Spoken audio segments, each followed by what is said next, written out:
Okay, so here is the best way to fix World App restricted account. So make sure you watch this tutorial till the end to exactly know what to do. So here, as you can see on the main World App, you'll be able to see some options right over here, but what you need to do is just simply go ahead and press on this gear icon on the top corner. Once you press on it, it will bring you to this section right over here where it says human only access and world ID, or you can just directly press on the gear icon.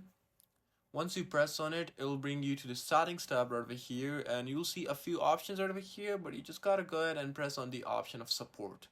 So once you press on the option of support, it will bring up something like this. So right over here, you have to just simply spam and tell them that your account's restricted and you wanna fix it up, and just keep you know uh, do the method until they connect you with a human.